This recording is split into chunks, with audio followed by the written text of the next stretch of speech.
तो आज स्टार्ट करते हैं हम लोग previous year questions from chapter number 9 financial management. ठीक है, अब उसमें से मैं आपको कुछ क्वेश्चंस ऐसे कराऊंगी जो 3-4 मार्क्स में आए हैं, 6 मार्क्स में आए हैं, तो उससे आपको एक आइडिया लग जाएगा कि इस चैप्टर में से आपको क्या प्रिपेयर करना है। ठीक है, मोस्ट इंपॉर्टेंट क्वेश्चंस भी यही हैं, प्रीवियस ईयर क्वेश्चंस भी यही हैं। ठीक है, तो सबसे पहला क्वेश्चन जो हमसे पूछा गया, state any 3 points that highlight the importance of the financial planning. वो कौन से 3 पॉइंट है जो फाइनेंशियल प्लानिंग की इंपॉर्टेंस को बताते हैं। तो बेसिकली सिंपल सा क्वेश्चन है कि आपको importance of financial planning explain करना है। अब फाइनेंशियल प्लानिंग क्या होती है साथ साथ समझते हुए चलते हैं। फाइनेंशियल प्लानिंग का मतलब होता है, ये एक ब्लूप्रिंट की तरह होता है। ब्लूप्रिंट क्या होता है कि जब हम किसी भी चीज के बारे में पूरा डिटेल्ड एक्सप्लेनेशन देते हैं, कि जैसे आपका पेपर का ब्लूप्रिंट होता है, वो आपको ये बताता है ना कि कौन सा चैप्टर कितने मार्क्स का है, एज वेल एज कौन से चैप्टर के अंदर जो क्वेश्चंस आने वाले हैं वो कितने मार्किंग के, जैसे कि 1 नंबर के कितने क्वेश्चन आएंगे, 3 नंबर के कितने क्वेश्चन आएंगे, तो इसे बोलते हैं कंप्लीट ब्लूप्रिंट। अब यही ब्लूप्रिंट अगर मैं फाइनेंस की बात कर रही हूं, हम कह रहे हैं फाइनेंशियल प्लानिंग, तो फाइनेंशियल प्लानिंग का मतलब है कि ये हमारे फ्यूचर, क्योंकि प्लानिंग है तो फ्यूचर के बारे में बात हो रही है, जो हमारे फ्यूचर फाइनेंशियल ऑपरेशंस हैं ये उसका ब्लूप्रिंट है। तो फाइनेंशियल प्लानिंग को बोला जाता है, इट इज द, लिख लेना आप साथ साथ, क्योंकि कई बार केस स्टडी और जो असर्शन रीजन में इसके लिए ये वाली लाइन लिखी हुई होती है, it is the preparation of blueprint of a firms business operations. ठीक है, अब इसकी इंपॉर्टेंस क्या क्या है। अब इसकी इंपॉर्टेंस ये है कि ये लिंक करता है इन्वेस्टमेंट डिसीजन को किससे, फाइनेंशियल डिसीजन से। भाई देखो, हम ना यहाँ पर 3 तरीके के डिसीजंस लेते हैं under the financial management: investment decision, financing decision और डिविडेंड डिसीजन। तो फाइनेंसिंग डिसीजन किस चीज के लिए होता है कि भाई पैसों का अरेंजमेंट करना, और उसी पैसों के अरेंजमेंट को आप इन्वेस्टिंग डिसीजन में यूज करते हो कि आप अपने डिफरेंट टाइप्स ऑफ एसेट्स में उसको इस्तेमाल करोगे। तो कहीं ना कहीं फाइनेंशियल प्लानिंग आपको ये बताती है कि आपको कितने सोर्सेज चाहिए, मतलब कौन से वो सोर्सेज होंगे जहां से पैसा आएगा, और उस पैसे को आप कहाँ अप्लाई करोगे, यानी कि एप्लीकेशन ऑफ फंड क्या होगा। तो बेसिकली आपको लिंक किया गया इन्वेस्टमेंट डिसीजन को फाइनेंशियल डिसीजन के साथ। दूसरा, कहीं ना कहीं क्या आपको दिख नहीं रहा कि यहाँ पे फोरकास्टिंग हो रही है। भाई प्लानिंग है, प्लानिंग का मतलब ही क्या होता है, फ्यूचर के बारे में सोचना, और फ्यूचर के बारे में सोचना मीन्स एक अनुमान लगा रहे हैं कि इन हमें फ्यूचर में इतने पैसों की जरूरत पड़ेगी, तो खुद को पहले से प्रिपेयर किया जा रहा है ना। हम यहाँ पे फाइनेंशियल फोरकास्टिंग करके खुद को प्रिपेयर कर रहे होते हैं कि फ्यूचर में अगर हमें कभी भी पैसों की जरूरत हो तो हमें पता होना चाहिए कहां से पैसा आएगा। ठीक है, उसके बाद कहीं ना कहीं ये आपको उन बिजनेस शॉक से भी बचाता है कि भाई अगर आप पहले से ही प्रिपेयर्ड हो तो ये आपको बिजनेस शॉक्स और सरप्राइजेस से क्या करता है, प्रिवेंट करता है कि अचानक से आपको धक्का लगे कि यार एकदम से बिजनेस में डाउनफॉल आ गया, आपको पैसों की जरूरत पड़ गई, अब आपके पास सोर्सेज नहीं है। लेकिन अगर उसी चीज को आप पहले से प्लान करके चल रहे हो तो ठीक है। एक और पढ़ लेते हैं कि ये लिंक करता है प्रेजेंट को फ्यूचर के साथ। ऑब्वियसली आप प्लानिंग करो तो किस चीज के लिए कर रहे हो, अपने प्रेजेंट को फ्यूचर के साथ लिंक करने के लिए ना। आज हम काम कर रहे हैं फ्यूचर के लिए। ठीक, तो मैंने यहाँ पे आपको 4 बता दिए इंपॉर्टेंस, क्योंकि ज्यादा से ज्यादा क्वेश्चन 4 नंबर में पूछा जा सकता है। नेक्स्ट, ये है आपका एक इंपॉर्टेंट क्वेश्चन, काफी सालों से इस क्वेश्चन को पूछा जा रहा है। तो क्वेश्चन है, state how the following factors. अब मैंने यहाँ पे फॉलोइंग फैक्टर्स लिख दिया है, क्यों, क्योंकि जब ये क्वेश्चन आया ना एग्जाम में तो उन्होंने ऐसे नहीं बोला कि कोई भी फैक्टर बता दो, उन्होंने पर्टिकुलरली 6 नंबर का अगर क्वेश्चन दिया तो 6 नंबर के क्वेश्चन में उन्होंने 3 फैक्टर खुद से लिख कर दिए। आप देखो टोटल 12 फैक्टर्स है इसके अंदर, तो 12 में से कोई से भी 3। तो अगर आप सोचोगे नहीं हाईएस्ट क्वेश्चन की मार्किंग तो 6 नंबर की, हम कोई से भी 6 याद कर लेते हैं, नहीं, ऐसा नहीं चलेगा। आपको पूरे 12 फैक्टर्स याद करने पड़ेंगे क्योंकि वो खुद से नाम दे रहे हैं। तो इसलिए मैंने क्वेश्चन ऐसे लिखा, state how the following factors affect the working capital requirement. Basically working capital requirement का क्वेश्चन है कि वो कौन से फैक्टर्स हैं जो वर्किंग कैपिटल रिक्वायरमेंट को अफेक्ट करते हैं। तो ये टोटल हमारे पास 12 फैक्टर्स होते हैं, जिसमें सबसे पहला है स्केल ऑफ ऑपरेशन। तो सबसे पहला है स्केल ऑफ ऑपरेशन। अब स्केल ऑफ ऑपरेशन का मतलब क्या है, किस लेवल पर आप काम करते हो। सिंपल सी बात है, बहुत लॉजिक है इसको सोचना, इसलिए आप इसकी एक्सप्लेनेशन इसी से अपने आप बना के लिखना। अगर आप एक हाई स्केल पे काम करोगे, लार्ज स्केल पे काम करोगे, आपका बिजनेस बहुत बड़ा है, तो वहां पर वर्किंग कैपिटल की नीड कैसी रहेगी, ज्यादा रहेगी। अच्छा, वर्किंग कैपिटल क्या होता है? अपने डे टू डे बिजनेस को चलाने के लिए जिस पैसे की हमें जरूरत होती है उसे हम क्या बोलते हैं? Working capital. ठीक है। नेट वर्किंग कैपिटल क्या होती है? अभी आपसे फॉर्मूला पूछ लिया जाए एमसीक्यू में, नेट वर्किंग कैपिटल क्या होती है, तो it is current assets minus current liability. छोटी छोटी चीजें हम लोग यहाँ पे कवर करते हुए चलेंगे क्योंकि भैया हमें एमसीक्यू भी करने हैं। तो अगर आपका बिजनेस लार्ज है तो यहां पर आपकी रिक्वायरमेंट भी कैसी रहेगी? हाई रहेगी। फिर अगर आप छोटे स्केल पे काम करते हो, छोटा सा बिजनेस है आपका, तो वर्किंग कैपिटल रिक्वायरमेंट ऑब्वियसली आपकी कमी रहेगी। उसके बाद क्रेडिट अवेल्ड। क्रेडिट अवेल्ड का मतलब क्या होता है? मिलना। अवेल्ड मतलब मिलना। आप खुद सोचो लॉजिकली कि अगर आपका सप्लायर, मतलब जिससे आप रॉ मटेरियल खरीदते हो, अगर आप रॉ मटेरियल खरीदते हो, वो आपको उधार में सामान दे देता है, तो आपको खुद को पैसे की जरूरत ज्यादा पड़ेगी या कम? आपकी आज की नीड के बारे में सोचो। आप सप्लायर के पास गए, आपने वहां से 50,000 रुपए का रॉ मटेरियल उठाया, उसने कहा कोई बात नहीं 3 महीने बाद पैसा दे देना, तो आपकी आज की रिक्वायरमेंट कम हुई या ज्यादा? कम हो गई ना। इसका मतलब अगर आपको क्रेडिट अवेल्ड हो जाता है तो आपकी रिक्वायरमेंट क्या हो जाती है? कम। लेकिन वहीं पर अगर आपको उन्होंने मना कर दिया, जी नहीं आपको कैश पेमेंट ही करनी पड़ेगी, तो अचानक से आपकी रिक्वायरमेंट बढ़ गई ना। तो अगर आपको अवेल्ड नहीं हो रहा है तो रिक्वायरमेंट ज्यादा। ठीक है। Next, growth prospects. Growth prospect मतलब कि आपको ग्रोथ अपॉर्चुनिटीज दिख रही हैं, आपको दिख रहा है कि हो सकता है आपको एक नई ब्रांच एस्टैब्लिश करनी पड़ जाए, या आपको दिख रहा है कि मार्केट में बहुत ज्यादा डिमांड आने वाली है, सेल्स बढ़ने वाली है, या आप डाइवर्सिफाई करने जा रहे हो कहीं ना कहीं अपने बिजनेस को, मतलब आपको दिख रहा है कि ग्रोथ होने वाली है। तो जब ग्रोथ होने वाली होगी तो आपका बिजनेस ऑपरेशन बढ़ने लगेगा, काम ज्यादा हो जाएगा आपके पास। तो जब काम ज्यादा होगा तो पैसों की जरूरत कैसी होगी? डे टू डे बिजनेस को चलाने के लिए पैसों की जरूरत बढ़ जाएगी ना। तो ग्रोथ प्रोस्पेक्ट्स अगर अवेलेबल हैं तो रिक्वायरमेंट ज्यादा रहेगी, और अगर नॉट अवेलेबल है तो उस टाइम पे थोड़ी कम रहेगी। ठीक है, लेस। उसके बाद लेवल ऑफ कंपटीशन।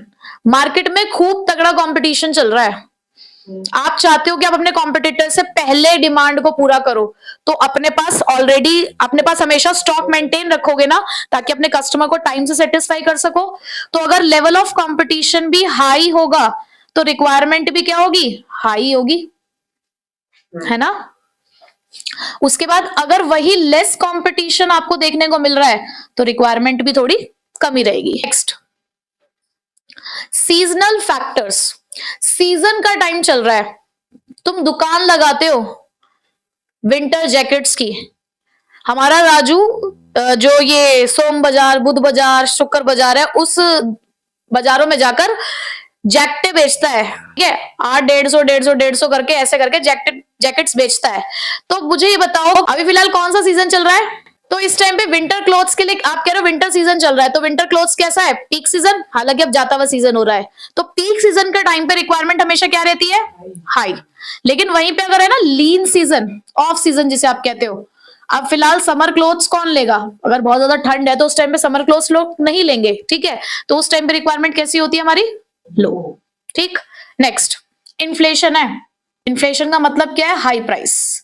मार्केट में चीजों की प्राइस बढ़ रही है, अगर चीजों की प्राइस बढ़ेगी यानी कि आपको हाई इन्फ्लेशन फेस करना पड़ रहा है, तो जो रॉ मटेरियल कल को आपका 20,000 का आता था, आज वो 25,000 का आ रहा है या 22,000 का आ रहा है, तो ऑटोमेटिकली अपने आप ही आपकी रिक्वायरमेंट बढ़ गई ना।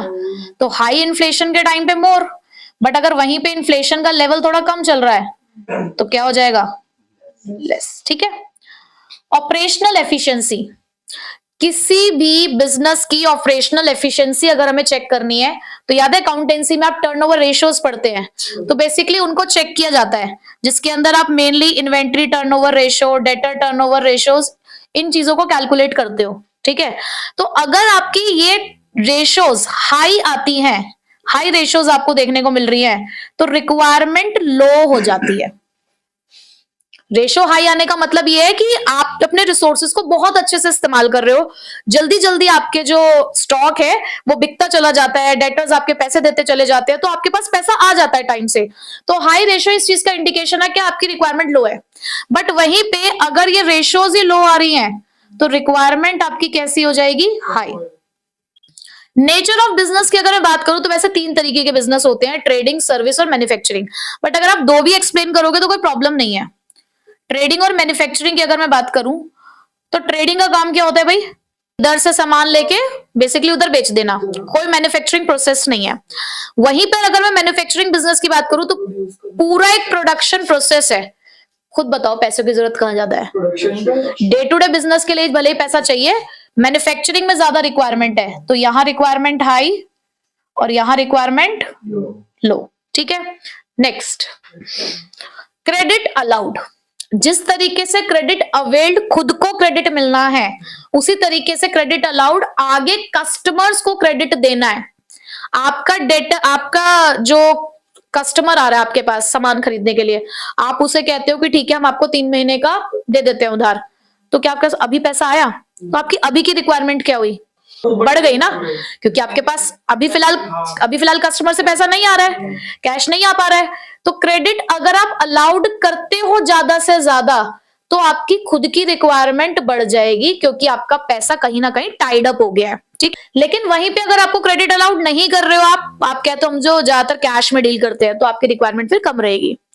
Next, production cycle. ये प्रोडक्शन साइकिल है, प्रोडक्ट साइकिल लिखा गया है। अब प्रोडक्शन साइकिल का मतलब क्या होता है? The time gap between the receipt of raw material and it's conversion into the finish goods. कि एक रॉ मटेरियल को फिनिश गुड्स में कन्वर्ट करने तक का जो टाइम गैप है, जो सफर है, जो टाइम स्पैन है, वो प्रोडक्शन साइकिल होता है।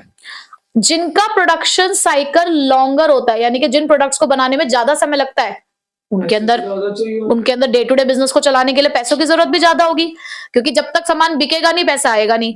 वहीं पे अगर आपका प्रोडक्शन साइकिल शॉर्टर है, बहुत जल्दी जल्दी काम हो जाता है, तो रिक्वायरमेंट कैसी रहेगी? Low. Availability of raw material. आपको रॉ मटेरियल की जरूरत है, अगर आपको रॉ मटेरियल इजी अवेलेबल हो जाता है, मतलब जब जरूरत होती है तब आ जाता है, तो क्या स्टॉक मेंटेन करने की जरूरत है? नहीं। तो यहां पर रिक्वायरमेंट कैसी होगी? लो।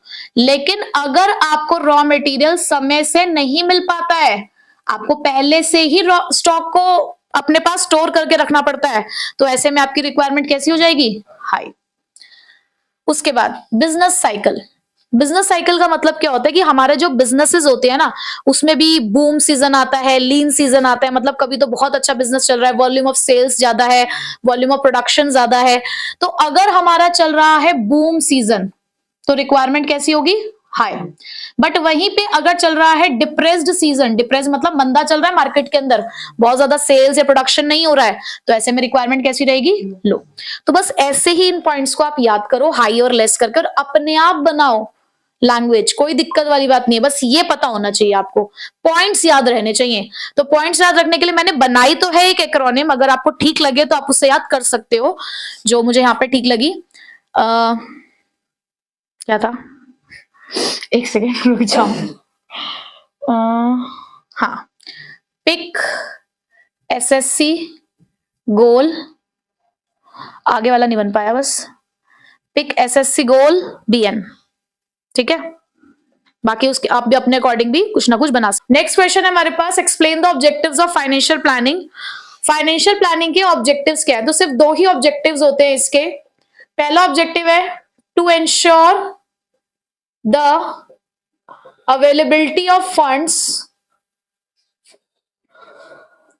Whenever required. यानी कि आप फाइनेंशियल प्लानिंग क्यों कर रहे हो, क्यों सोच के चल रहे हो आज ही पैसों के बारे में? क्योंकि आप यही चाहते हो ना कि जब भी आपको पैसों की जरूरत पड़े, आपको पता हो कि वो पैसा कहां से आएगा। ठीक है, उसके अलावा दूसरा objective, to ensure that the firm doesn't raise the funds unnecessarily. यानी कि बिना बात के फंड रेज ना किए जाएं। क्यों? सपोज करो आपको पैसों की जरूरत नहीं भी है, पर आपको बहुत आसानी से बैंक से लोन मिल रहा है, आपने लेके रख लिया, आप उसे कुछ नहीं कर रहे, कंजप्शन पर्पस के लिए आपने उसको इस्तेमाल कर लिया, कि आपने पहले से जो लोन ले रखे हैं उसका इंटरेस्ट भर रहे हो, उससे कुछ फायदा होगा? तो अगर एक्स्ट्रा फंड आप रेज करोगे तो उससे क्या होगा? एडिशनल कॉस्ट ऐड होगी। आपने एक लोन के इंटरेस्ट को पे ऑफ करने के लिए दूसरा लोन लिया, अब उसका इंटरेस्ट कहां से पे करोगे? तो ये तो गड़बड़ हो जाएगी ना। तो इसलिए हमें अननेसेसरी फंड रेज नहीं करने हैं और हमें ये भी ध्यान रखना है कि हमारे जो फंड्स है वो आइडल भी ना रहे। आइडल का मतलब है कि आपने लेके अपनी तिजोरी में रख दिया, उससे क्या होगा, इंटरेस्ट आपको तब भी उसके ऊपर भरना पड़ेगा। तो ये दोनों चीजें हम लोग इंश्योर करते हैं जब भी हम फाइनेंशियल प्लानिंग कर रहे होते हैं। तो ये 2 ऑब्जेक्टिव्स हैं, ठीक है। फिर उसके बाद आपके पास नेक्स्ट क्वेश्चन है, explain briefly the factors affecting fixed capital requirement. अभी हमने एक सेकंड क्वेश्चन किया था वर्किंग कैपिटल रिक्वायरमेंट, और अब हम कर रहे हैं फिक्स्ड कैपिटल रिक्वायरमेंट। अगर आपकी किस्मत अच्छी रही और हमारी इंट्यूशन है वो वर्क करी, तो दोनों में से एक क्वेश्चन 100% आपसे पूछा जाएगा, चाहे मार्किंग कुछ भी हो। बट हाँ, फिक्स्ड कैपिटल और वर्किंग कैपिटल दोनों में से किसी एक का क्वेश्चन हर साल पूछा जाता है। कभी वो 1 नंबर में भी पूछा जा रहा है, कभी वो 6 नंबर में भी पूछा जा रहा है, कभी 4 नंबर में भी पूछा जा रहा है। तो मार्किंग चेंज हो सकती है, बट हाँ कॉन्सेप्ट आपको जरूर देखने को मिलेगा। इसके अंदर देखो, अगर आपने वर्किंग कैपिटल कर लिया होगा ना, तो इसको करने में आपको आसानी रहेगी। अब आपको पता चल चुका है कि किस तरीके से आपको आंसर करना होता है। तो यहाँ हमारे पास इसके टोटल 8 फैक्टर्स है। अगेन मैं यही बात यहाँ पर भी कहूंगी कि वो कोई सा भी पूछ सकते हैं। हालांकि ज्यादातर उन्होंने अपनी तरफ से जो फैक्टर्स दिए हैं वो वर्किंग कैपिटल वाले क्वेश्चन में दिए हैं। फिक्स्ड वाले का क्वेश्चन समटाइम्स केस स्टडी में पूछा गया और समटाइम्स डायरेक्ट पूछा गया कि explain any 4 factors. Work fix capital की बात कर रही हूँ, वर्किंग कैपिटल के लिए ऐसा कभी डायरेक्ट क्वेश्चन नहीं आया, ठीक है। तो देखिए अब जरा, पहला है हमारे पास नेचर ऑफ बिजनेस। अगेन मैं वही कहूंगी कि आपके पास 2 तरीके के बिजनेस है, ट्रेडिंग और मैन्युफैक्चरिंग। अब फिक्स कैपिटल की जब हम बात करते हैं तो what is the meaning of fix capital? जैसे वर्किंग कैपिटल था डे टू डे बिजनेस को चलाने के लिए, फिक्स कैपिटल क्या है? वो पैसा जो आपने अपने बिजनेस में फिक्स कर लिया। किस टर्म्स में फिक्स करते हैं? फिक्स्ड एसेट्स, ठीक है। कहीं ना कहीं फिक्स एसेट्स की फॉर्म में आप अपनी कैपिटल को टाइड अप करते हो। तो अगर आप एक ट्रेडिंग कंसर्न हो, ट्रेडिंग बिजनेस है, तो एक जगह से सामान दूसरी जगह पर लाकर बेचना है सिर्फ। मैं ये नहीं कहूंगी कि उनको फिक्स कैपिटल की रिक्वायरमेंट नहीं होगी, बट हमें कंपैरिजन करना है कि कहां ज्यादा और कहां कम। बट मैन्युफैक्चरिंग वालों को मशीनें खरीदनी पड़ेंगी, एक जगह लेनी पड़ेगी, वहां पर उन लोगों को फिर रॉ मटेरियल को फिनिश गुड्स में कन्वर्ट करेंगे। तो मशीनें वगैरह कहाँ है ज्यादा, मैन्युफैक्चरिंग में या ट्रेडिंग में? मैन्युफैक्चरिंग में ना। रिक्वायरमेंट दोनों बिजनेसेस को है फिक्स कैपिटल की, बट ज्यादा कहाँ है? यहां ज्यादा रिक्वायरमेंट है और यहां पर कम रिक्वायरमेंट। चलो next, scale of operation. Scale का मतलब फिर से वही कि आप कितना बड़ा बिजनेस कर रहे हो और कितना छोटा बिजनेस कर रहे हो। अगर आप लार्ज स्केल पे ऑपरेट करोगे तो आपको ज्यादा मशीनें, तो यहाँ पे रिक्वायरमेंट ज्यादा और यहाँ पे रिक्वायरमेंट आपकी कम। लार्ज में ज्यादा, स्मॉल में कम। ग्रोथ प्रोस्पेक्ट्स, देखो तीनों पॉइंट रिपीटेड है जो वर्किंग में भी पढ़े आपने। यहां पर भी मैं कहती हूं कि आप अपने बिजनेस को एक्सपेंड करने जा रहे हो। मैंने एक्सपेंशन बोला है, डाइवर्सिफिकेशन नहीं बोला है। आप अपने बिजनेस को एक्सपेंड करने जा रहे हो, आपको अपॉर्चुनिटी दिख रही है कि आपका बिजनेस आगे बढ़ने वाला है, तो आपकी फिक्स्ड कैपिटल रिक्वायरमेंट का क्या होगा? फिक्स कैपिटल रिक्वायरमेंट बढ़ जाएगी ना। ग्रोथ प्रोस्पेक्ट्स के केस में आपकी फिक्स कैपिटल की रिक्वायरमेंट ज्यादा होगी अगर अवेलेबल है, और अगर अवेलेबल नहीं है तो कम। उसके बाद चॉइस ऑफ टेक्निक। देखो 2 तरीके की टेक्निक्स होती है हमारे पास, लेबर इंटेंसिव और कैपिटल इंटेंसिव। लेबर इंटेंसिव का मतलब है कि आप लेबर्स का इस्तेमाल ज्यादा करते हो, मशीनों पे कम डिपेंडेंट हो। और कैपिटल इंटेंसिव का मतलब है कि आप कहीं ना कहीं मशीन्स पे ज्यादा डिपेंडेंट हो, लेबर का आप कम इस्तेमाल कर रहे हो। तो जहां पर आप कैपिटल, मैं कह रही हूं मशीनों का इस्तेमाल यहां ज्यादा है, तो इसका मतलब इनकी फिक्स कैपिटल रिक्वायरमेंट भी ज्यादा होगी। बट जहां पर आप लेबर का इस्तेमाल करते हो, मैनुअल वर्क ज्यादा करा रहे हो, तो वहां रिक्वायरमेंट कम। टेक्नोलॉजी अपग्रेडेशन, आपको बार बार अपने बिजनेस में टेक्नोलॉजी चेंज करनी पड़ती है, बार बार आपको मशीनों को चेंज करना पड़ रहा है। कहीं ना कहीं सॉफ्टवेयर कंपनीज हैं, आईटी डिपार्टमेंट होता है हमारा, आईटी सेक्टर है, तो वहां पे उनको क्या करना पड़ता है, बार बार अपग्रेडेशन होता है। तो जब बार बार अपग्रेडेशन करोगे तो कहीं ना कहीं आपकी रिक्वायरमेंट इस केस में ज्यादा रहेगी, जहां पर आपको अपडेट करना पड़ रहा है, अपग्रेड करना पड़ रहा है, ठीक है। डाइवर्सिफिकेशन, अब एक चीज ध्यान रखना, डाइवर्सिफिकेशन और एक्सपेंशन में फर्क होता है। एक्सपेंशन का मतलब है आप अपने एग्जिस्टिंग ऑपरेशंस को इंक्रीज कर रहे हो, जैसे कि नंबर ऑफ ब्रांचेस इंक्रीज कर देना। बट डाइवर्सिफिकेशन का मतलब होता है हमेशा वेराइटीज ऐड करना। आप आयरन में डील करते थे, अब आपने सीमेंट भी स्टार्ट कर दिया है। आप इलेक्ट्रॉनिक्स थे, आपने स्किन केयर भी स्टार्ट कर दिया है, प्रोडक्ट लाइंस बढ़ा दी आपने। तो इसका मतलब क्या, नंबर ऑफ प्रोडक्ट्स बढ़ा दिए। तो जहां आप डाइवर्सिफाई करने जा रहे हो वहां आपकी रिक्वायरमेंट क्या होगी, मोर होगी। बट अगर नहीं डाइवर्सिफाई कर रहे हो तो जैसा चल रहा है वैसा ही है। Level of collaboration, level of collaboration का मतलब है कि आपको एक अपॉर्चुनिटी मिल रही है कि किसी के साथ मिलकर काम करना। अब जैसे हमने ये कंस्ट्रक्शन साइट्स में बड़ा सुना होता है, जब हम कंस्ट्रक्शन कराते हैं कि कोलैबोरेशन करा लो, कोलैबोरेशन क्या मतलब होता है कि हम एक डीलर के साथ कोलैबोरेट कर लेते हैं, हमारे यहाँ पे वो हमारी नई बिल्डिंग खड़ी कर देता है, लेकिन बदले में क्या कर देता है, एक फ्लोर ले लिया, लेकिन हमें जो पैसा खर्च करना पड़ रहा है उसके ऊपर वो ज्यादा हो रहा है, कम हो रहा है। मैं अकेले उस बिल्डिंग को कंस्ट्रक्ट करती तो सारा पैसा ही मुझे खर्च करना पड़ता, चाहे वो 30 लाख 40 लाख 50 लाख जो भी लग रहा है, तो सारा पैसा मुझे खुद को खर्च करना पड़ेगा। बट वहीं पे जहां पर मुझे किसी के साथ कोलैबोरेट करने का मौका मिल गया तो मेरी खुद की रिक्वायरमेंट क्या हो गई, कम हो गई, ठीक है। बट अगर हमें अकेले करना है, अवेलेबिलिटी नहीं है कोलैबोरेशंस की, तो ज्यादा। इसका एग्जांपल हम बैंक के एटीएम से ही लेते हैं, ठीक है, हमारी बुक पे भी वही एग्जांपल है। Next, financial alternative. अब फाइनेंशियल ऑल्टरनेटिव का मतलब क्या है, मेरे बिजनेस में मुझे एक मशीन खरीदने की जरूरत पड़ रही है और वो मशीन है हमारी लगभग 20 लाख रुपए की। अब या तो मैं 20 लाख रुपए खर्च करूं और एक नई मशीन खरीद के लेकर आऊं, तो अगर मेरे को खुद खरीदनी है वो मशीन तो 20 लाख की रिक्वायरमेंट अचानक से आ गई। वहीं पे मैंने क्या किया, उसको लीज पे ले लिया। अब जब मैंने लीज पे ले लिया तो मुझे पर मंथ उसके 20,000 रुपीज देने पड़ रहे हैं। तो इसका मतलब जब मेरे पास एक फाइनेंसिंग ऑल्टरनेटिव अवेलेबल था तो मेरी फिक्स कैपिटल रिक्वायरमेंट कम हो गई, 20 लाख से तुरंत वो 20,000 में कन्वर्ट हो गई, तो यहाँ रिक्वायरमेंट क्या हो गई, लेस। बट अगर ऐसा कुछ अवेलेबल नहीं हो पा रहा है तो यहाँ पर आपकी रिक्वायरमेंट क्या रहेगी, मोर। समझ गए, इजी है। नेक्स्ट हमारे पास इसके अंदर फिफ्थ क्वेश्चन है, explain any 6 factors affecting the decision that determines the amount of profit earned to be distributed and to be retained in the business. पर आपको उस डिसीजन के फैक्टर बताने हैं जहां पर आप ये डिसाइड करते हो कि आपको जितना भी आपने प्रॉफिट अर्न किया है उसमें से कितना आप डिस्ट्रीब्यूट करोगे और कितना आप रिटेन करोगे बिजनेस के अंदर, ठीक है। आर्यन, अब इसके चक्कर में इसे मत खराब करो। नहीं कर रहा हूँ, पढ़ रहा हूँ। तुम पहले फोटो भेज लो फिर उसके बाद स्टार्ट करेंगे। अरे एक मिनट, भेज किसी ने तो देख ले रहा हूँ, खुद देख रहा हूँ। कौन से वाला था वो छोटा ना, लेकिन देखी ताली होगी।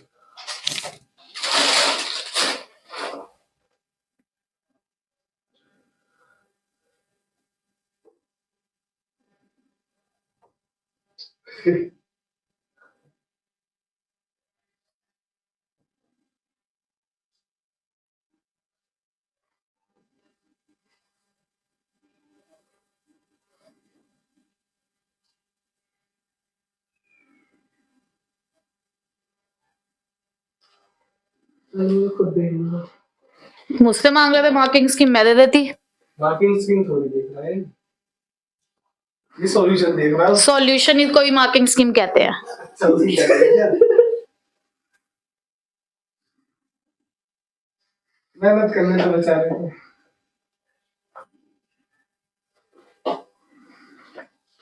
Bye bye.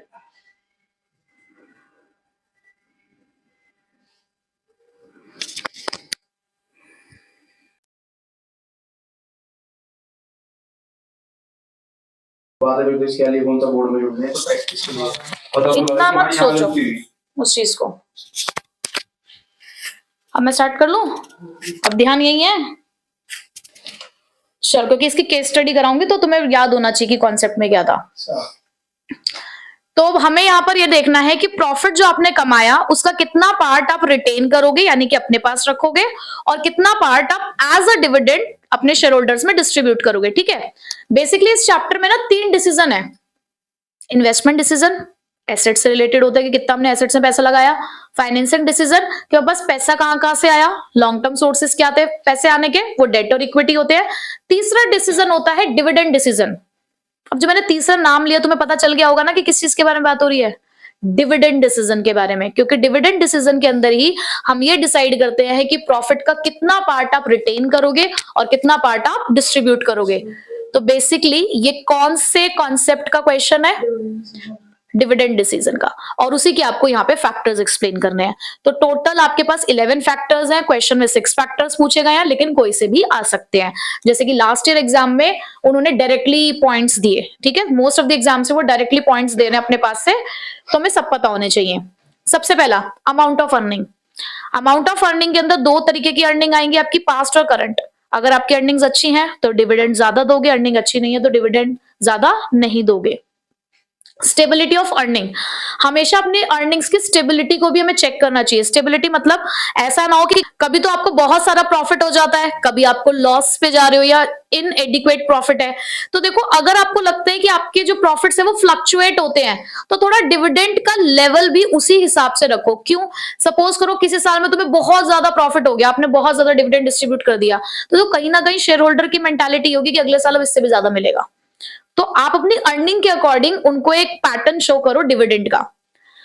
Stability of dividend, इस तरीके से डिविडेंड की स्टेबिलिटी भी आपको देखनी चाहिए कि आप जब डिविडेंड पर शेयर डिस्ट्रीब्यूट कर रहे हो तो आप उसे फिक्स करना चाहते हो या आप अपनी अर्निंग्स के अकॉर्डिंग उसको फ्लक्चुएट करना चाहते हो। तो वो आपको अपनी कंपनी की अर्निंग पोटेंशियल को चेक करके देखना चाहिए, ठीक है। उसके बाद ग्रोथ अपॉर्चुनिटीज, अगर आपको ऐसा लगता है कि आपका बिजनेस इन फ्यूचर ग्रो करने वाला है, उसको पैसों की जरूरत पड़ेगी, ग्रो करेगा, डाइवर्सिफाई करेगा, एक्सपेंड करेगा, पैसों की जरूरत पड़ेगी। अगर अभी पैसा बांट देंगे शेयर होल्डर्स को तो तब पैसे की जरूरत पड़ जाएगी ना। तो ऐसे में क्या करना चाहिए, अगर ग्रोथ अपॉर्चुनिटीज आती दिख रही है तो डिविडेंड कम बांटो, पैसे को रिटेन करके ज्यादा रखो, ठीक है। उसके बाद कैश फ्लो पोजीशन, आपको 3 से 4 चीजों के लिए पैसा चाहिए होता है बिजनेस में। सबसे पहले अपने डे टू डे वर्किंग के लिए, दूसरा फिक्स एसेट्स को खरीदने के लिए, तीसरा आपने कोई पैसा उधार लिया हुआ है उसकी रीपेमेंट के लिए, चौथा उसके ऊपर पे जो करते हो आप लोग इंटरेस्ट ऑब्लिगेशन उसके लिए, ठीक है। तो अगर आपकी कैश फ्लो पोजीशन स्ट्रांग है, आपको पता है कि आपके यहाँ पे कैश के इनफ्लोज आउटफ्लोज से ज्यादा है, तो ऐसे में आप ज्यादा डिविडेंड डिस्ट्रीब्यूट कर सकते हो। बट अगर आपको लगता है कि आपके पास इनसफिशियंसी ऑफ कैश रहती है, यानी कि आपके पास हमेशा बहुत ज्यादा कैश अवेलेबल नहीं होता, तो आपको कम डिविडेंड डिस्ट्रीब्यूट करना चाहिए। उसके बाद शेयर होल्डर प्रेफरेंस, समटाइम्स हमें शेयर होल्डर के अकॉर्डिंग भी चलना पड़ता है। अब शेयर होल्डर जैसा चाहेगा, अगर वो कहता है कि भाई हमें, हमारे शेयर होल्डर ऐसे हैं जिन्हें फिक्स्ड इनकम चाहिए, तो हमें फिक्स डिविडेंड देना पड़ेगा। अगर हमारे शेयर होल्डर रिस्की वाले, रिस्क बियरिंग वाले हैं, तो वो प्रॉफिट के अकॉर्डिंग लेंगे, ठीक है। स्टॉक मार्केट का रिएक्शन, समटाइम्स हम ज्यादा डिविडेंड इसलिए भी डिस्ट्रीब्यूट करते हैं क्योंकि इसका स्टॉक मार्केट में एक पॉजिटिव इंपैक्ट क्रिएट होता है। सोचो, तुम एक इन्वेस्टर बनने जा रहे हो, तुम किसी कंपनी में पैसा लगाने जा रहे हो, तो तुम चेक करोगे ना कि ये कंपनी अपने शेयर होल्डर्स को डिविडेंड कैसे डिस्ट्रीब्यूट करती है। तो तुम्हें दिख रहा है कि अच्छा डिविडेंड आ रहा है यहाँ से, तो यहाँ पैसा लगाते हैं, तो पॉजिटिव आया ना। बट वहीं पे एक ऐसी कंपनी जो बहुत ज्यादा डिविडेंड नहीं देती अपने शेयर होल्डर्स को, तो वहां पर उसकी एक नेगेटिव इंपैक्ट क्रिएट होता है। तो स्टॉक मार्केट रिएक्शन भी देखना पड़ता है। उसके बाद access to the capital market, capital market तक आपकी पहुंच। कैपिटल मार्केट में क्या आते हैं, वही आपकी बैंक्स वगैरह भी अब आपके कैपिटल मार्केट का पार्ट है, स्टॉक मार्केट भी आपके कैपिटल मार्केट का पार्ट है, यानी कि जहां से आपको पैसा मिलता है। अगर मेरी कंपनी एक ऐसी कंपनी है जिसको कैपिटल मार्केट से बहुत आसानी से पैसा मिल जाता है, तो मुझे क्यों पैसा बचा के रखना है, जब जरूरत पड़ेगी हम वहां से ले लेंगे। बट मेरी अगर कंपनी अभी नई नई कंपनी है, मार्केट पे भी ऐसी कोई रेपुटेशन नहीं एस्टैब्लिश हुई है, स्टॉक मार्केट से पैसा नहीं मिल सकता, कैपिटल मार्केट से पैसा नहीं मिल सकता, तो मुझे तो खुद के पैसे पे डिपेंड रहना ना, तो ऐसे में मैं डिविडेंड कम डिस्ट्रीब्यूट करूंगी, ठीक है। उसके बाद लीगल कंस्ट्रेंट्स, कई बार हम कुछ ऐसे लीगल कुछ रुकावटें हमारे सामने आ जाती हैं, जैसे कि हम लोग फॉलो करते हैं कंपनीज एक्ट 2013। अब इस कंपनीज एक्ट ने भी ना हमारे ऊपर कुछ बाउंडेशंस लगा रखी होती है, जैसे कि अगर आपने डिबेंचर्स इशू कर रखे होते हैं, तो डिबेंचर्स के ऊपर हमें डीआरआर बनाना पड़ता है, डिबेंचर रिडेम्पशन रिजर्व। तो कहीं ना कहीं जब आपका पैसा इस तरीके के रिजर्व्स में यूटिलाइज हो रहा है, तो आप ज्यादा पैसा रिटेन नहीं कर पाओगे। जब आपके पास ज्यादा पैसा होगा नहीं तो आप बांटोगे कैसे। तो बहुत सारे कुछ ऐसे लीगल बाउंडेशंस हमारे ऊपर आ जाती हैं एक्ट के तहत, जिसकी वजह से भी कई बार हम ज्यादा डिविडेंड डिस्ट्रीब्यूट नहीं कर सकते या उनके अकॉर्डिंग ही बांटना पड़ेगा।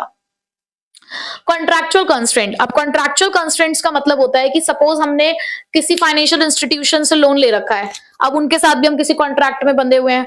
जब उनके साथ हमने कॉन्ट्रैक्ट किया तो उन्होंने हमारे ऊपर पहले ही एक रिस्ट्रिक्शन लगा दी कि जब तक हमारे लोन का आप पैसा वापस नहीं करोगे तब तक आपकी डिविडेंड पे आउट रेशो 20% रहेगी, यानी कि अपने प्रॉफिट का सिर्फ 20% या बांट सकते हो।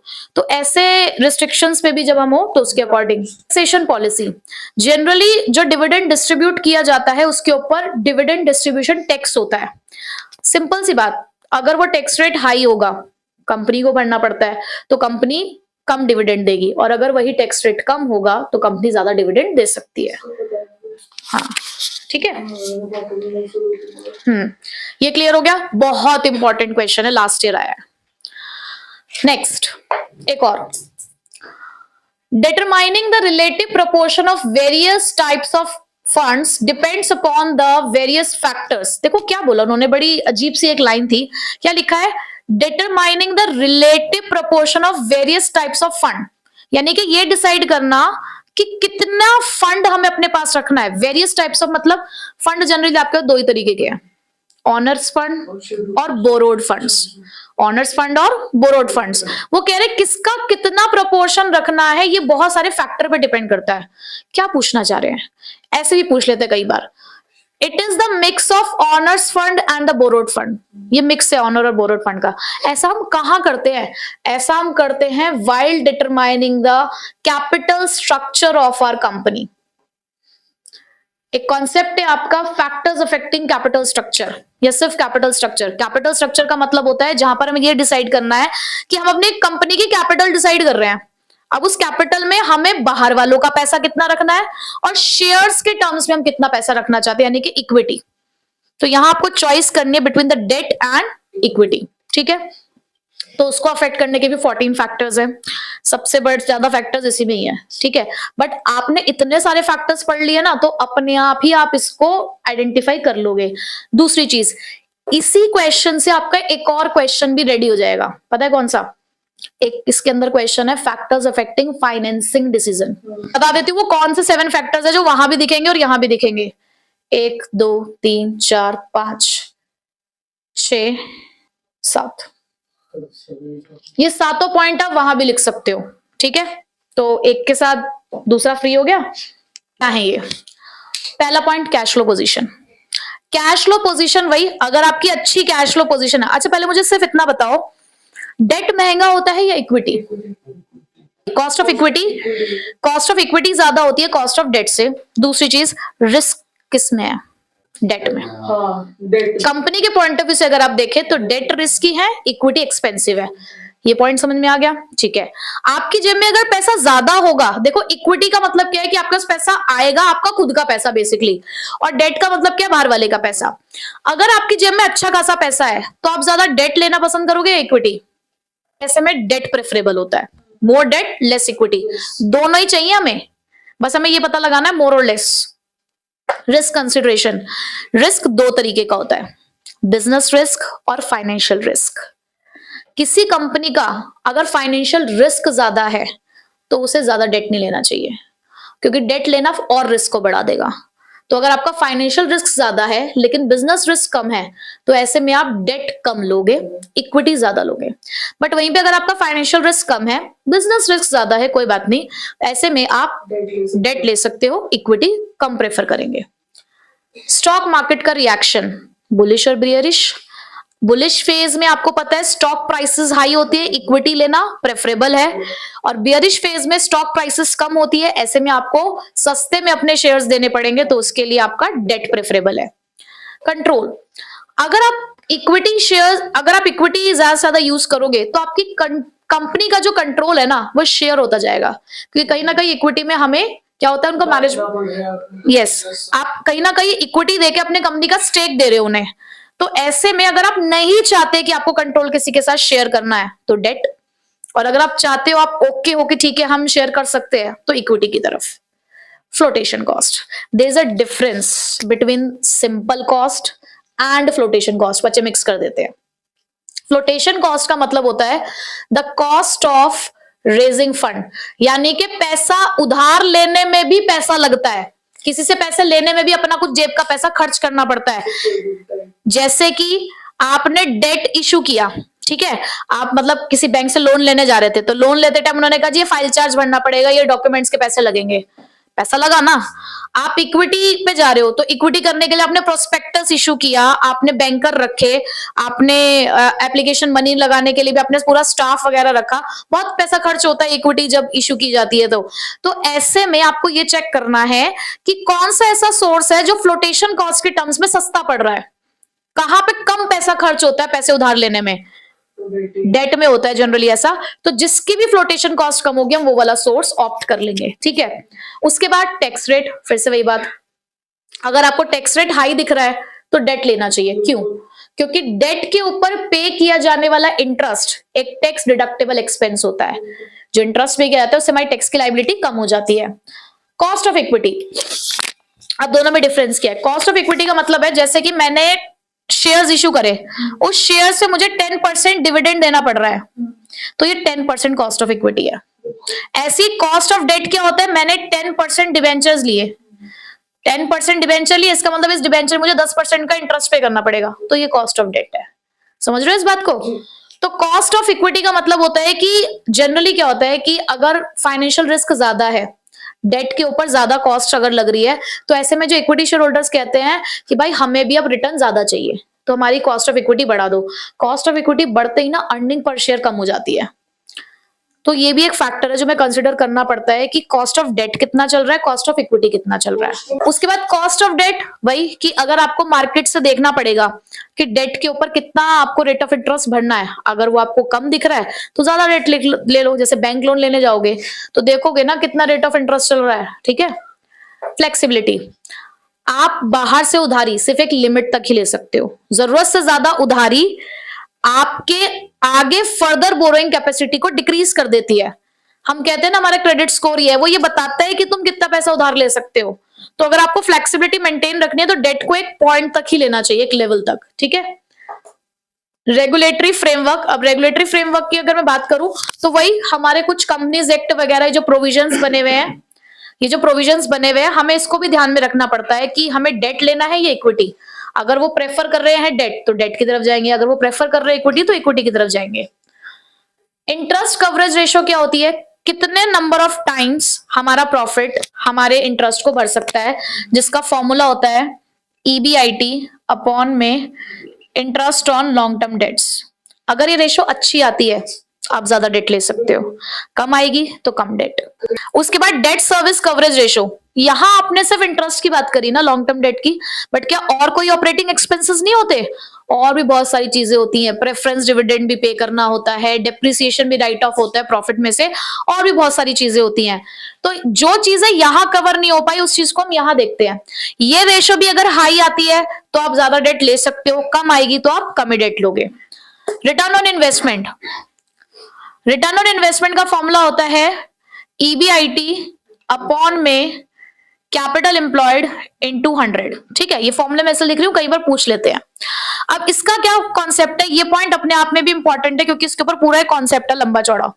तो जो मैं मेन चीज लिख रही हूं इसके अंदर वो नोट कर लेना कि अगर आपका ROI कॉस्ट ऑफ डेट से ज्यादा है तो इन दैट केस आपके लिए डेट लेना प्रेफरेबल है। क्यों? क्योंकि इसे फेवरेबल फाइनेंशियल लिवरेज कहते हैं। क्या कहते हैं? फेवरेबल फाइनेंशियल लिवरेज, जहां पे डेट लेना आपके लिए फायदेमंद है। वहीं पे अगर आपकी return on investment cost of debt से कम है, यानी कि आपको अपनी कैपिटल पे रिटर्न तो कम आ रहा है, तुम खर्चा ज्यादा कर रहे हो, तो इसका मतलब ऐसे में इक्विटी लो क्योंकि ये अनफेवरेबल फाइनेंशियल लिवरेज है। और ये पूरा कॉन्सेप्ट ट्रेडिंग ऑन इक्विटी कहलाता है, ठीक है। समझ गए? तो यहां से आपको ये पता चली गया। Capital structure of other company, sometimes हम लोग देखते हैं कि हमारी इंडस्ट्री की ही कंपनी कौन सा कैपिटल स्ट्रक्चर यूज कर रही है। वो ज्यादा डेट लेती है, हम भी ज्यादा डेट ले लेते हैं। वो कम डेट लेती है तो हम भी कम डेट ले लेते हैं, या हमें बिल्कुल अलग चलना है। वो ज्यादा डेट लेगी हम कम लेंगे, वो ज्यादा इक्विटी लेगी तो हम कम लेंगे, इस तरीके से, ठीक है। समझ आ गया? तो क्वेश्चंस तो यही थे, बस अब मैं आप लोगों के साथ केस स्टडी भी डिस्कस कर लेती हूँ इन्हीं टॉपिक्स के ऊपर। अब स्टार्ट करते हैं फाइनेंशियल मैनेजमेंट की केस स्टडी। हमारे पास यहाँ पे एक MCQ है, वो भी केस स्टडी बेस्ड है। तो पहले देख लेते हैं कि क्वेश्चन किस चीज का है। Identify the factor affecting fixed capital requirement. Basically आपको बताना है कि इसमें कौन सा फैक्टर है, कौन सा हमारा फिक्स्ड कैपिटल रिक्वायरमेंट का फैक्टर है जिसके बारे में यहां बात की गई है, ठीक है। तो स्टार्ट करते हैं क्वेश्चन को। Kanan limited is an automobile manufacture company started in 2014 under the make in India initiative of the government of India. Expecting the higher growth in future, it developed the higher capacity in the current year, taking the advantage of subsidies provided by the government. This would enable the Karnal Limited to meet the anticipated higher demand quickly. For this, Karnal Limited invested large amounts in the fixed assets, leading to the higher requirement of fixed capital. तो आपको बताना है कि कौन से factor के बारे में बात हुई है, scale of operation, nature of business, diversification या ग्रोथ प्रोस्पेक्ट्स। ग्रोथ प्रोस्पेक्ट, कौन सी लाइन से आपने आइडेंटिफाई किया? ये वाली growth higher, expecting higher Yes. Future. Correct. Second line में ही आपको ये लिखा हुआ था expecting the higher growth in future. Future में हायर ग्रोथ की वजह से उनको पैसों की ज्यादा जरूरत पड़ी, मतलब उन्होंने फिक्स्ड एसेट्स में ज्यादा इन्वेस्ट किया, तो ग्रोथ प्रोस्पेक्ट्स है। ठीक है, आगे चलिए। नेक्स्ट क्वेश्चन, एक फिर से केस स्टडी है, अच्छी खासी केस स्टडी है। पहले क्वेश्चन को देख लेते हैं, किस चीज का क्वेश्चन है। एक्सप्लेन, सबसे लास्ट वाला पैराग्राफ पहले मैं रीड कर रही हूं। Keeping in view the above situation, name with 2 reason the source of finance. आपको बताना है कौन सा सोर्स ऑफ फाइनेंस है। Which Srijan should choose for modernisation and expansion, जो उसने चूज किया होगा। और also explain one more factor apart from दो stated above which Srijan should keep in mind while taking this decision. ठीक है, तो जो भी हमारा सोर्स होगा उसका एक और फैक्टर बताना होगा। तो सबसे पहले, Srijan, after completing his bachelor's degree in culinary arts from a reputed institute, took over his family restaurant specializing in South Indian dishes. This business was promoted by his grandfather many years back in the form of a company. Now he wants to get the restaurant renovated to open a special section for the bakery products. It is estimated that an investment of 5 crores will be required to execute this plan. At present, the cash flow position of the company is not strong and the fixed operating cost of the business are also high. Keeping in view the above situation, ये तो हम पढ़ ही चुके हैं। तो basically question में ये था कि वो कोई अपना बिजनेस कर रहा था, वो अब उस बिजनेस को बढ़ाना चाहता है जिसके लिए उसको 5 करोड़ रुपए की जरूरत है। तो 2 ही सोर्स होते हैं हमारे पास फाइनेंस के, डेट और इक्विटी। चूज तो इसी में से करना है, बट कौन सा। यहाँ जो उन्होंने बोला कि एट प्रेजेंट ना तो कैश फ्लो स्ट्रॉन्ग है और fixed operating cost already high है। तो अगर आप ध्यान करें, जब हमने कैपिटल स्ट्रक्चर भी पढ़ा था जिसमें मैंने आपको कहा था कि 7 पॉइंट्स फाइनेंसिंग डिसीजन से ही रिलेट करते हैं, तो वहां पे कैश फ्लो पोजीशन में हमने ये पढ़ा था कि अगर हमारी कैश फ्लो पोजीशन स्ट्रांग नहीं होती है तो हमें इक्विटी की तरफ जाना चाहिए। अगर ऑलरेडी आपके ऑपरेटिंग कॉस्ट बहुत ज्यादा हाई चल रहे हैं तो इन दैट केस ऑल्सो आपको डेट की तरफ नहीं जाना चाहिए, क्योंकि डेट लेना एक और बर्डन को इंक्रीज करेगा। तो equity is the source of finance. ठीक है, तो यहाँ पे हमें इक्विटी को चूज करना चाहिए। अब एक और ऐसा फैक्टर बताओ जो इस चीज के फेवर में हो। इक्विटी के फेवर में आप एक और फैक्टर बता सकते हैं। स्टॉक मार्केट रिएक्शन के बारे में बता दो कि अगर बुलिश फेज चल रहा है तो हमारे लिए इक्विटी बेटर है। हम कंट्रोल कंसिडरेशन को देखें तो इक्विटी बेटर है कि हम नहीं शेयर करना चाहते किसी के साथ अपना कंट्रोल। ठीक है, रिस्क को देखें तो रिस्क के मामले में भी हम कहते हैं कि इक्विटी हमारे लिए सही है। ठीक है ना, तो नीचे देखो आपको यहाँ पे आंसर्स लिखे हुए हैं प्रॉपर, और उन्होंने देखो वही जो मैं आपको बता रही हूँ एक कॉस्ट और ऐड कर दिया है तो आपको मिल गया है। ठीक है, next, Anant Limited is a company dealing in the ready-made garments from the last many years. Recently, the profit of the company have started increasing. The finance manager decided to retain the profit instead of distributing it among the shareholder. Identify and state the finance decision by the finance manager in the above case. Retain decision में ही हम ये decide करते हैं कि profit का कितना part हम रिटेन करेंगे और कितना डिस्ट्रीब्यूट करेंगे। कोई से भी 3 फैक्टर आपको यहाँ पर बताने हैं उसके, तो हमने कितने सारे फैक्टर्स पढ़े थे उसके अंदर, तो कोई से भी 3 आप यहाँ पर एक्सप्लेन कर सकते हो।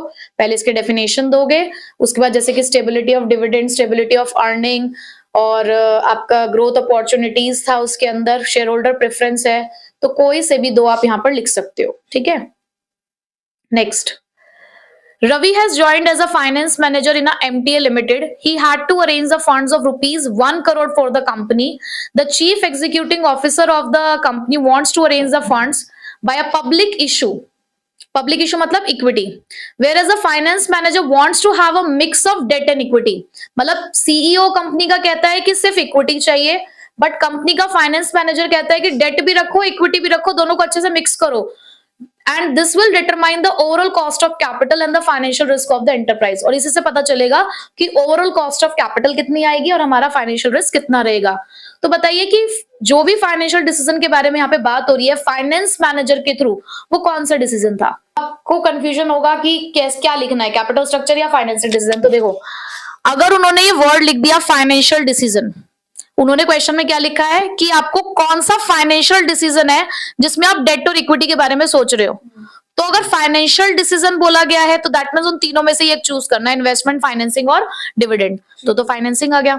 बट अगर वो लिखते हैं कि वो कौन सा प्रोसेस है जिसके थ्रू आप डेट और इक्विटी का मिक्सचर डिसाइड करते हो, तो आपका कैपिटल स्ट्रक्चर है। ठीक है, कोई से भी 3 फैक्टर अब आपको यहाँ पे लिखने हैं।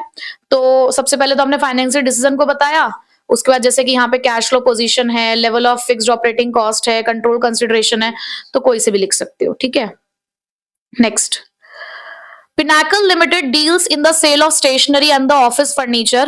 They source the finished products from the reputed brands who give them 4 to 6 months credit.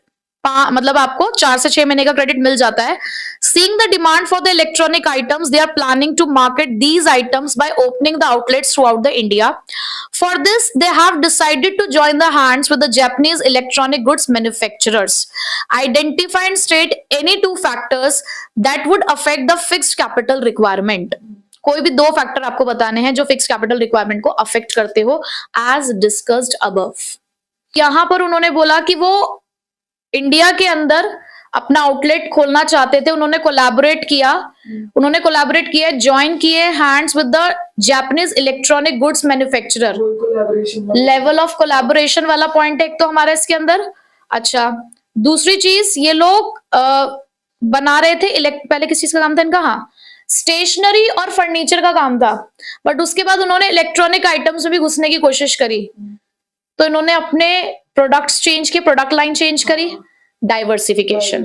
ठीक है, तो डाइवर्सिफिकेशन और लेवल ऑफ कोलैबोरेशन, ये 2 फैक्टर्स उन्होंने पूछे थे, मेन यही वाले 2 फैक्टर हमारे यहाँ पर थे। तो ये कुछ केस स्टडी के क्वेश्चंस थे जो प्रीवियस ईयर में अब तक पूछे गए हैं, और आपने देखा होगा जो टॉपिक्स हमने कवर अप किए डायरेक्ट क्वेश्चंस में, ऑलमोस्ट वहीं से केस स्टडी आई है। ठीक है।